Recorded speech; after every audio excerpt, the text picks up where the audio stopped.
الحمدللہ رب العالمین والصلاة والسلام علی سید المرسلین اما بعد فاعوذ باللہ من الشیطان الرجیم بسم اللہ الرحمن الرحیم۔ ترجمہ تفسیر صراط الجنان، سورۃ الفاتحہ۔ مقام نزول، اکثر علماء کے نزدیک سورہ فاتحہ مکہ مکرمہ میں نازل ہوئی ہے۔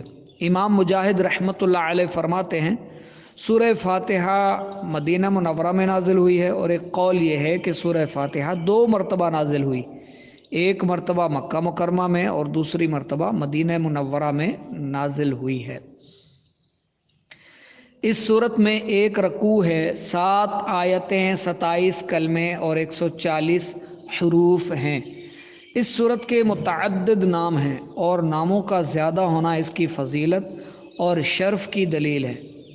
اسے سورہ فاتحہ یعنی فاتحۃ الکتاب یعنی کتاب کی ابتدا کرنے والی بھی کہتے ہیں، سورۃ الحمد یعنی جس میں اللہ تعالیٰ کی حمد بیان کی گئی ہو بھی کہتے ہیں، اسے ام القرآن اور ام الکتاب بھی کہتے ہیں، اور السبع المثانی یعنی بار بار پڑھی جانے والی، یہ 1 سے زائد مرتبہ نازل ہونے والی یا پھر بار بار پڑھی جانے والی 7 آیتیں بھی اسے کہا جاتا ہے۔ دین کے بنیادی امور کا جامع ہونے کی وجہ سے سورہ فاتحہ کو سورۃ الکنز، سورۃ الوافیہ اور سورۃ الکافیہ بھی کہتے ہیں۔ شفا کا باعث ہونے کی وجہ سے اسے سورۃ الشفاء اور سورۃ الشافیہ بھی کہتے ہیں۔ کسی بھی مرض کے لیے 1 بار، 3 بار، 7 بار تاک عدد میں 21 بار، 70، 71 بار، 100 بار پڑھیں، اس مریض پر دم کریں 101 بار، تو انشاءاللہ عز و جل اسے جس تعداد میں بھی پڑھا جائے اور مریض پر دم کیا جائے تو اللہ کی رحمت سے انشاءاللہ عز و جل اس سورہ مبارکہ کی برکت سے شفا حاصل ہوگی، اور اسے 100 بار پڑھ کر دعا مانگی جائے تو دعا رد نہیں ہوگی۔ دعا پر مشتمل ہونے کی وجہ سے اسے سورۃ الدعاء، سورۃ التعلیم المسئلہ، سورۃ السؤال، سورۃ المناجاہ اور سورۃ التفویض بھی کہا جاتا ہے۔ اس کے بہت سارے فضائل بیان کیے گئے ہیں سورہ فاتحہ کے، اور اس کے مضامین میں اللہ تعالیٰ کی حمد و ثنا ہے، اللہ کے رب ہونے، اس کے رحمان اور رحیم ہونے، نیز مخلوق کے مرنے کے بعد دوبارہ زندہ کیے جانے اور قیامت کے دن ان کے اعمال کی جزا ملنے کا ذکر ہے۔ صرف اللہ تعالیٰ کے عبادت کا مستحق ہونے اور اسی کے حقیقی مددگار ہونے کا بھی اس میں تذکرہ ہے۔ دعا کے آداب کا بیان بھی ہے اس میں۔ اللہ تعالیٰ سے دین حق اور صراط مستقیم کی طرف ہدایت ملنے، نیک لوگوں کے حال سے موافقت اور گمراہوں سے اجتناب کی دعا مانگنے کی بھی تعلیم ہے۔ یہ چند وہ چیزیں بیان کی گئی ہیں جن کا سورہ فاتحہ میں تفصیلی ذکر ہے، البتہ اجمالی طور پر اس صورت میں بے شمار چیزوں کا بیان ہے، اور سورہ فاتحہ کے بارے میں تفصیلاً جاننے کے لیے ہم اس کا ترجمہ اور تفسیر سنیں گے انشاءاللہ عز و جل۔ امیر المومنین حضرت علی المرتضیٰ شیر خدا کرم اللہ تعالی وجہہ الکریم فرماتے ہیں، اگر میں چاہوں تو سورہ فاتحہ کی تفسیر سے 70 اونٹ بھروا دوں۔ بحوالہ الاتقان فی علوم القرآن، جلد 2، صفحہ 563۔ اعلیٰ حضرت رحمۃ اللہ علیہ حضرت علی رضی اللہ تعالی عنہ کا یہ قول نقل کرنے کے بعد فرماتے ہیں، 1 اونٹ کے یعنی کتنے ہی من بوجھ اٹھاتا ہے، اور ہر من میں کتنے ہزار اجزاء ہوتے ہیں، ان کا حساب لگایا جائے تو یہ حساب سے تقریباً 25 لاکھ جز بنتے ہیں۔ یہ فقط سورہ فاتحہ کی تفسیر ہو سکتی ہے۔ نماز میں سورہ فاتحہ پڑھنا واجب ہے۔ امام اور تنہا نماز پڑھنے والا اپنی زبان سے سورہ فاتحہ پڑھے گا، جبکہ مقتدی یعنی امام کے پیچھے نماز پڑھنے والا خاموش رہے گا اور جوہری نماز میں اس کی قرات بھی سنے گا، اور اس کا یہی عمل پڑھنے کے حکم میں ہے۔ اللہ تعالیٰ نے قرآن پاک میں ارشاد فرمایا، مقتدی کو خاموش رہنے کا حکم دیا، قرات سننے کا حکم دیا۔ چنانچہ سورہ اعراف آیت نمبر 204 میں ارشاد فرمایا، وَإِذَا قُرِئَ الْقُرْآنُ فَاسْتَمِعُوا لَهُ وَأَنصِتُوا لَعَلَّكُمْ تُرْحَمُونَ۔ ترجمہ، اور جب قرآن پڑھا جائے تو اسے غور سے سنو اور خاموش رہو تاکہ تم پر رحم کیا جائے۔ ابن ماجہ کی حدیث، روایت کتاب الصلاح پہلی جلد صفحہ 462 پر ہے، حدیث نمبر 847۔ حضرت ابو موسیٰ اشعری رضی اللہ تعالیٰ عنہ سے روایت ہے، اللہ کے رسول صلی اللہ علیہ وآلہ وسلم نے ارشاد فرمایا، جب امام قراءت کرے تو تم خاموش رہو۔ ابن ماجہ کی ایک اور روایت حضرت جابر بن عبداللہ رضی اللہ تعالیٰ عنہ سے روایت ہے، نبی کریم رؤوف رحیم رحمۃ للعالمین صلی اللہ علیہ وآلہ وسلم نے ارشاد فرمایا، جس شخص کا کوئی امام ہو تو امام کا پڑھنا ہی مقتدی کا پڑھنا ہے۔ ان کے علاوہ اور بہت سی احادیث میں امام کے پیچھے مقتدی کے خاموش رہنے کے بارے میں بیان کیا گیا ہے۔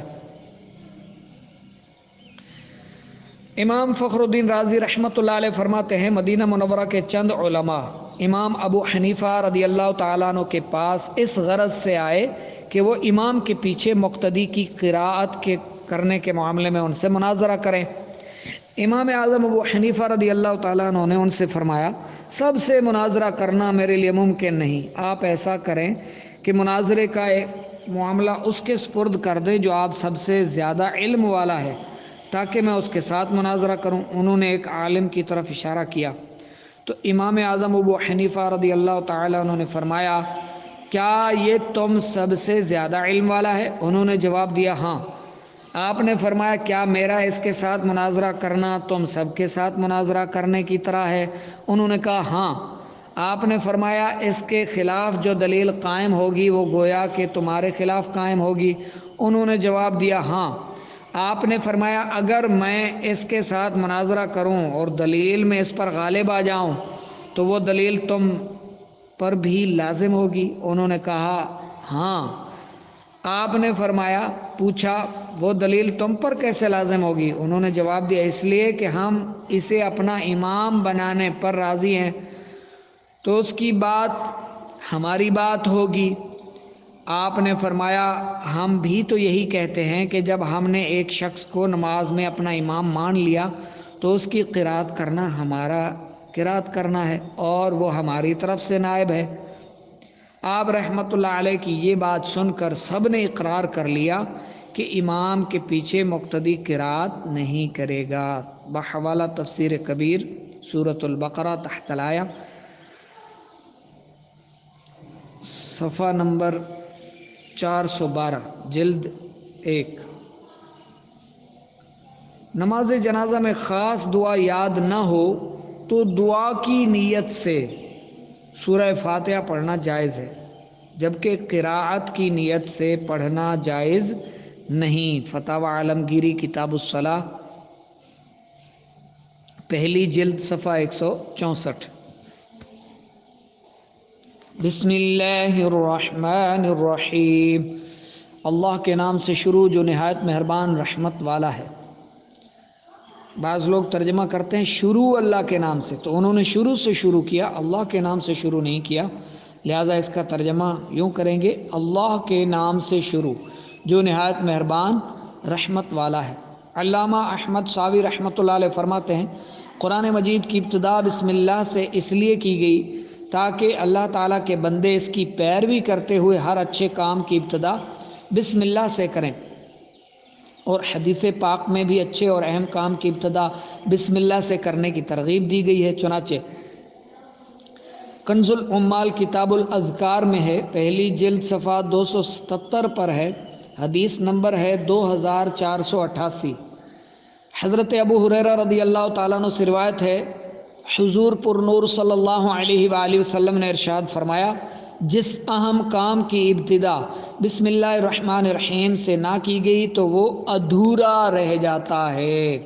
لہذا تمام مسلمانوں کو چاہیے کہ وہ ہر نیک اور جائز کام کی ابتدا بسم اللہ الرحمن الرحیم سے کریں، اس کی بہت برکت ہے۔ امام فخر الدین رازی رحمۃ اللہ علیہ فرماتے ہیں، اللہ تعالیٰ نے اپنی ذات کو رحمان اور رحیم فرمایا تو یہ اس کی شان سے بعید ہے کہ وہ رحم نہ فرمائے۔ مروی ہے کہ ایک سائل نے بلند دروازے کے پاس کھڑے ہو کر کچھ مانگا تو اسے تھوڑا سا دے دیا گیا۔ دوسرے دن وہ ایک کلہاڑا لے کر آیا اور دروازے کو توڑنا شروع کر دیا۔ اس سے کہا گیا، تو ایسا کیوں کر رہا ہے؟ اس نے جواب دیا، تو دروازے کو اپنی عطا کے لائق کر یا اپنی عطا کو دروازے کے لائق بنا۔ سبحان اللہ، اللہ اکبر۔ اے اللہ عز و جل، رحمتوں کے سمندروں کو تیری رحمت سے وہ نسبت ہے جو ایک چھوٹے سے ذرے کو تیرے عرش سے نسبت، اور تو نے اپنی کتاب کی ابتدا میں اپنے بندوں پر اپنے رحمت کی صفت بیان کی، اس لیے ہمیں اپنی رحمت اور فضل سے محروم نہ رکھنا۔ بسم اللہ سے متعلق چند شرعی مسائل۔ علماء کرام نے بسم اللہ سے متعلق بہت سے شرعی مسائل بیان کیے ہیں، ان میں سے چند درج ذیل ہیں۔ نمبر 1، جو بسم اللہ ہر سورت کے شروع میں لکھی ہوئی ہے یہ پوری آیت ہے، اور جو سورہ نمل کی آیت نمبر 30 میں ہے وہ اس آیت کا ایک حصہ ہے۔ نمبر 2، بسم اللہ ہر سورت کے شروع کی آیت نہیں ہے، بلکہ پورے قرآن کی ایک آیت ہے جسے ہر سورت کے شروع میں لکھ دیا گیا تاکہ دو سورتوں کے درمیان فاصلہ ہو جائے۔ اسی لیے سورت کے اوپر امتیازی شان میں بسم اللہ لکھی جاتی ہے، آیات کی طرح ملا کر نہیں لکھتے، اور امام جوہری نمازوں میں بسم اللہ آواز سے نہیں پڑھتا۔ نیز حضرت جبریل علیہ السلام جو پہلی بار وحی لے کر تشریف لائے اس میں بسم اللہ نہ تھی۔ تراویح پڑھانے والے کو چاہیے کہ وہ کسی ایک سورت کے شروع میں بسم اللہ آواز سے پڑھے تاکہ ایک آیت رہ نہ جائے۔ تلاوت شروع کرنے سے پہلے اعوذ باللہ من الشیطان الرجیم پڑھنا سنت ہے، لیکن اگر شاگرد استاذ سے قرآن مجید پڑھ رہا ہے تو اس کے لیے سنت نہیں۔ بعض طلباء تو ہر بار اعوذ باللہ بھی پڑھتے ہیں، بسم اللہ بھی پڑھتے ہیں، سبق سنانے کے لیے بیٹھیں گے تو بھی پڑھیں گے، اور پھر جا کر اپنی جگہ یاد کرنے کے لیے بیٹھتے ہیں تو پھر سے پڑھتے ہیں، لہذا ان کے لیے یہ بار بار پڑھنا ضروری نہیں۔ سورت کی ابتدا میں بسم اللہ پڑھنا سنت ہے، ورنہ مستحب یعنی اچھا عمل ہے۔ اگر سورہ توبہ سے تلاوت شروع کی جائے تو اعوذ باللہ بھی پڑھیں اور بسم اللہ بھی پڑھیں، دونوں کو پڑھا جائے گا اگر تلاوت وہاں سے شروع کر رہے ہیں۔ اور اگر پہلے سے تلاوت جاری تھی اور تلاوت کے دوران سورہ توبہ آ جائے تو اب اس کے شروع میں بسم اللہ پڑھنے کی حاجت نہیں، اب اس کے شروع میں بسم اللہ نہیں پڑھیں گے۔ الحمدللہ رب العالمین۔ ترجمہ، سب تعریفیں اللہ کے لیے ہیں جو تمام جہان والوں کا پالنے والا ہے، یعنی ہر طرح کی حمد اور تعریف کا مستحق اللہ تعالیٰ ہے، کیونکہ اللہ تعالیٰ کمال کی تمام صفات کا جامع ہے۔ حمد کا معنی ہے کسی کی اختیاری خوبیوں کی بنا پر اس کی تعریف کرنا، اور شکر کی تعریف یہ ہے کہ کسی کے احسان کے مقابلے میں زبان، دل یا اعضاء سے اس کی تعظیم کرنا، اور ہم چونکہ اللہ کے حمد عام طور پر اس کے احسانات کے پیش نظر کرتے ہیں، اس لیے ہماری یہ حمد شکر بھی ہوتی ہے۔ احادیث میں اللہ تعالیٰ کی حمد و ثنا کرنے کے بے شمار فضائل بیان کیے گئے ہیں، چنانچہ مسلم شریف کی روایت کتاب الذکر والدعاء حدیث نمبر ہے 2783، 34۔ حضرت انس بن مالک رضی اللہ تعالیٰ عنہ سے روایت ہے، نبی اکرم صلی اللہ علیہ وآلہ وسلم نے ارشاد فرمایا، اللہ تعالیٰ بندے کی اس بات سے خوش ہوتا ہے کہ وہ کچھ کھائے تو اللہ تعالیٰ کی حمد کرے اور کچھ پیے تو اللہ تعالیٰ کی حمد کرے۔ نمبر 2، حضرت جابر بن عبداللہ رضی اللہ تعالیٰ عنہ سے روایت ہے، اللہ کے رسول صلی اللہ تعالی علیہ وآلہ وسلم نے فرمایا، سب سے افضل ذکر لا الہ الا اللہ ہے اور سب سے افضل دعا الحمدللہ ہے۔ بحوالہ ابن ماجہ کتاب الادب 4 جلد صفحہ 248، حدیث نمبر ہے 3800۔ اسی طرح ابن ماجہ کی ایک اور روایت ہے